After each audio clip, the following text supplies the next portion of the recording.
Cinema అయిపోయిన తర్వాత emotion అయిపోద్ది కానీ ప్రమోషన్ ఎవరు పట్టించుకోరు. బట్ ప్రమోషన్ కూడా ఆవిడ ఎమోషన్గా ఫీల్ అయ్యి నిన్న విమల్ థియేటర్కి వెళ్ళి కూడా ఆవిడ వందల సెల్ఫీలు ఇచ్చి, ఎందుకంటే మనం ఎవరైనా హీరోయిన్ పక్కన వెళ్తే పక్కన బౌన్సర్లు తోసేస్తారు, బౌన్సర్లను ఆవిడ తోసే కూడా 200 సెల్ఫీలు ఇచ్చారంటే అది నేషనల్ క్రష్ అంటే. ఎందుకంటే ఆవిడకి అంత ఇష్టం. ఒక చిన్న పిల్ల వస్తుంది, వద్దు వద్దు తొయ్యండి అని ఎవరన్నా తోస్తుంటే ఆవిడ బాధపడిపోతున్నారు. ఎవరన్నా బౌన్సర్ ఒకటి తోస్తుంటే వద్దు వద్దు వద్దు అంటే షీఈ్ క్యూట్. అంటే ఆఫ్ స్క్రీనో ఆన్ స్క్రీనో ఏ స్క్రీన్ అయినా సరే రష్కో గారు ఇస్ ద రియాలిటీ. ఆవిడకి అక్కడ నటించడం తెలియదు, షీ విల్ జీవిస్తారంటారు కదా, అలాంటి క్యారెక్టర్ ఎవరు ఉన్నారంటే రష్కో గారే. అందుకనే రష్కో గారికి పుష్ప 2 లాంటి, యానిమల్ లాంటి, గర్ల్ ఫ్రెండ్ లాంటి ఏ సినిమాకైనా అంటే ఒక సూపర్ ఉమెన్ క్యారెక్టర్ అయినా సరే ఇంకా ఆవిడ నెక్స్ట్ మార్వెల్ సిరీస్ అలాంటి చేసి ఆ స్టేజ్కి వెళ్ళిపోవాలని కోరుకున్నాను. ఎందుకంటే she deserve all the best. అంటే అంత మంచి ఆవిడ మంచితనమే ఆవిడకి ప్రపంచాన్ని అంతటినీ తీసుకొచ్చి చేతిలో పెట్టుద్ది. రష్కో గారు, we love you. Me performance అయితే ఏంటి, మీ డెడికేషన్ ఏంటి, కానీ ఈ జనరేషన్లో దాన్ని కొట్టేవాళ్ళు లేరు, మీరు తగ్గేదే లే. ఇకపోతే మా బంగారు కొండ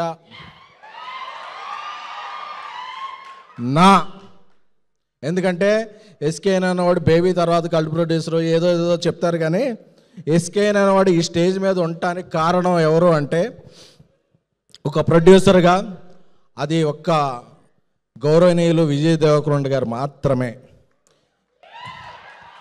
ఎందుకంటే ఎంటైర్ ఫిల్మ్ లీక్ అయిపోయాక ఈ సినిమాని అందరూ ఓటీటీకి ఇచ్చేద్దాం అది ఇది అని చెప్తున్నప్పుడు కూడా ఈ సినిమా ఎస్కేఎన్ కష్టపడ్డాడు, రాహుల్ కష్టపడ్డాడు. అర్జున్ రెడ్డి తర్వాత ఇమేజ్ నాకేమైనా డ్యామేజ్ అయినా పర్లేదు, ఈ సినిమా థియేటర్లోనే రిలీజ్ అయ్యి మీ కష్టం చూడాలి అని ఆ ఒక్క వ్యక్తి నిలబడకపోతే ఇక్కడ ఎవరు, ఒక రాహుల్ లేడు, ఒక ఎస్కేఎన్ లేడు, ఒక ట్యాక్సీ వాళ్ళ లేదు, ఒక సక్సెసే లేదు. సో మనిషికి వాల్యూ ఇచ్చి, మనిషి చేసే హార్డ్ వర్క్కి వాల్యూ ఇచ్చే టాలీవుడ్ అనే కింగ్డమ్కి అన్డిస్ప్యూటెడ్ ప్రిన్స్ ఎవరైనా ఉన్నారంటే అది విజయ్ దేవరకొండ మాత్రమే. చెప్తున్నా to my fellow rowdies, prince అప్పుడప్పుడు అజ్ఞాతంలో ఉండొచ్చు, కనిపించకపోవచ్చు, అలా ఉండొచ్చు, but prince is a prince. SV Ranga Rao గారు చెప్పినట్టు సింహం బోన్లో ఉన్న అడవిలో ఉన్న సింహం డోంగ్రీ అన్నట్టు చాలామంది చెప్తున్నా. అప్పుడప్పుడు ఆయన మీద ఏదో సెటర్లు వేసి ఇది చేసి చేసే వాళ్ళకి చెప్తున్నారు.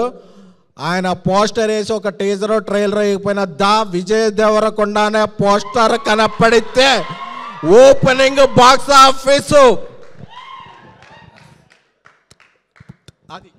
అది కొంచెం అది మీమ్స్లో మీరు పూరించుకోవచ్చు. అదే విజయ్ దేవరకొండ అంటే దా విజయ దేవరకొండ. ఆయన లైనప్ ఏంటో నాకు తెలుసు, ఆ లైనప్కి ఆయన పడే కష్టం ఏంటో తెలుసు. ఒక 6 నెలలు 9 నెలల్లో box office shake shake shake చేస్తాడు. ఎందుకంటే ఒకసారి కొడితే ఫ్లోక్ అంటారు, 2 సార్లు కొడితే ఫేక్ అంటారు, కానీ 3 సార్లు కొట్టి ఇండస్ట్రీ షేక్ చేసిన హీరో ఎవరైనా ఉంటే దట్ ఈస్ విజయ్ దేవరకొండ. ఈరోజు ఆయన ఈ ఫంక్షన్కి ఎందుకు వచ్చారో తెలుసా?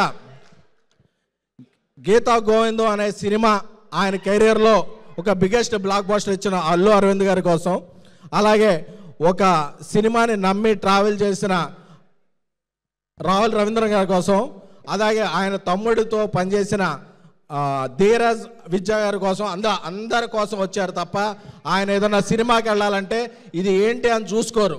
ఎవరు పిలిచినా ఆయన ట్రైలర్ లాంచ్ చేస్తారు, టీజర్ లాంచ్ చేస్తారు, ఆ సినిమా ఉంటారు. Is the self made man, self made star. Thank you thank you SKN గారు. ఈ మైక్ని మేము ఆక్షన్కి పెడుతున్నాము. ఎవరైనా ఈ మైక్ కొనాలనుకుంటున్నారా? అసలు